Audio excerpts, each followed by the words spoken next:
Okay, we're here today with Carla Watson of GoTopless.org.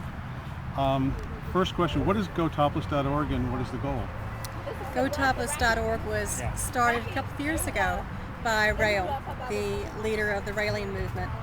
He noticed that here in America there's gender inequality regarding toplessness.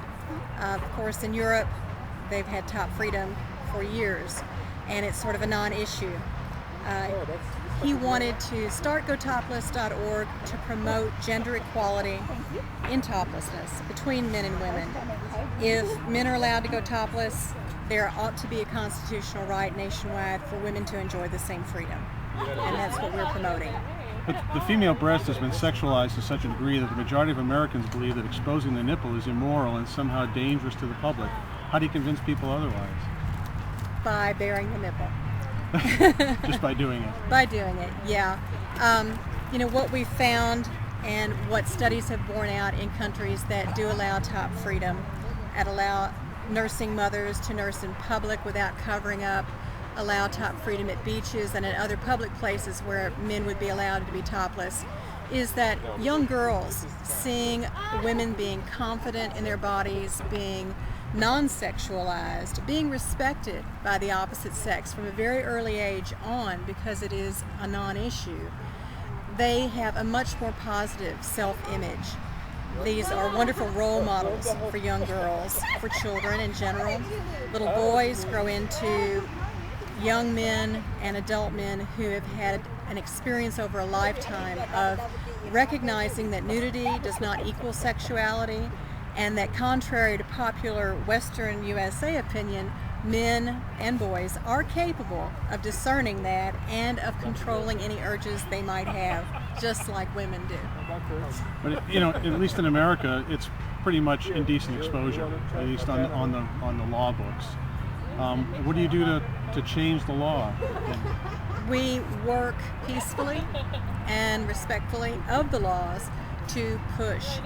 Where we see is absolutely discrimination and nonsensical, which in the majority of cases it is, we work with those people to make sure they're aware of our organization and then work in tandem through the legal system to get the laws changed. Here in the state of Ohio, for instance, what you're able to find is case law after case law, and yet individual jurisdictions may try and challenge the law that exists now in the state of Ohio that says a woman's breasts are not a private part, that private parts are only below the waist, and that both man and woman can bare their breasts in Ohio. It's been reported in the media that fewer women are going topless on French beaches. One of the primary reasons cited is the unrealistic body images presented in the media, which is creating poor self-esteem in women. As a society, how can we begin to overcome this problem? We need to exercise the rights we're given, the rights that people have fought for. You don't always win on the first try. We didn't get the right to vote easily. We didn't get the right to be top free in Europe easily. The media does do a real brainwash on society in general by telling us that you have to be a certain size, a certain shape. If you look at the size in the media back in the 1950s, early 60s, Marilyn Monroe was a size 14 and endowed. Jane Russell was endowed and very curvy. Then you had the era of Twiggy.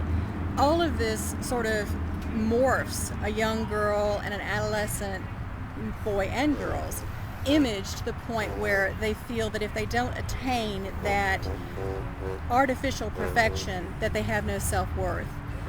Let's get back to the freedom that they were enjoying on the French beaches, being top free.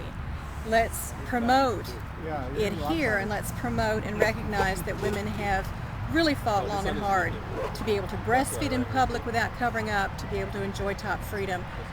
As I said earlier, when they have that in front of them from an early age on, these children grow up to be confident, assured adults, full of respect for the opposite sex and for each other. I don't know if you knew, but Glamour magazine ran a photo of a size 14 woman, and she was mostly nude, but not completely. But from the side, she had a little bit of a tummy roll. And the interesting thing was, the response to that was so overwhelming. The readership was electrified by a picture of a normal woman in the magazine, that maybe people are more ready to see normal human beings instead of these airbrushed images that we always I would hope so. get subjected to. I would hope so. And of course it swings in both directions.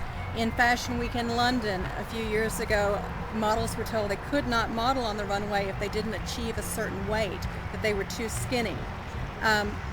We come in all sorts of sizes and shapes. If you are a healthy weight, if you're working toward a healthy weight, as a lot of us struggle with here in the U.S., we struggle with obesity in this country, as long as there's a goal of healthy living, I think you should be recognized for the shape you have, the beauty you have both inside and out, and that is what should be promoted. This is your second event in Columbus.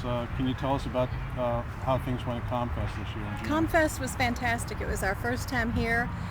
We absolutely enjoyed the 3 days we were here. We hated for ComFest to end.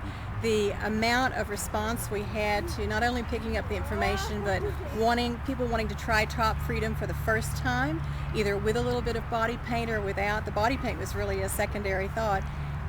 We had one Presbyterian minister's wife, never been topless in the 30 years she'd been married to him. And after visiting us 2 days, she came back and said, I want to do it. 2 hours later, her daughter, who'd been kind of shocked that Mom was doing it, was back with Mom saying, do me too. And Dad was right behind going, thumbs up, this is wonderful. And so we had a lot of partners, old and young, girlfriends, guy friends, everybody was getting Top Free, and it was such a honest, natural, enjoyable time for them.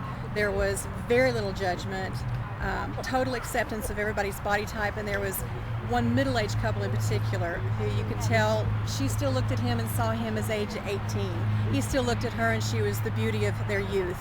And he was painting her and she was painting him. And to anyone else who was passing by and maybe had a few beers or had smoked a little something, they were something to laugh at. But this was a beautiful couple enjoying their sensuality and their body shape.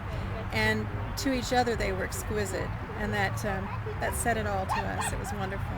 Were there any complaints from the public at all? We had some mothers and fathers shielding their children's eyes as they passed the booth. Thankfully, those were few in number. And we had one woman who only had 2 hands but had 3 children. She covered both of her older children's eyes, and the little one, who probably aged 3 or 4, he was still sucking his thumb. He passed by holding on to his mom, but he looked at the boobs and he took out his thumb and he smiled and waved, and we thought, well, the little fella probably knows a good boob when he sees one.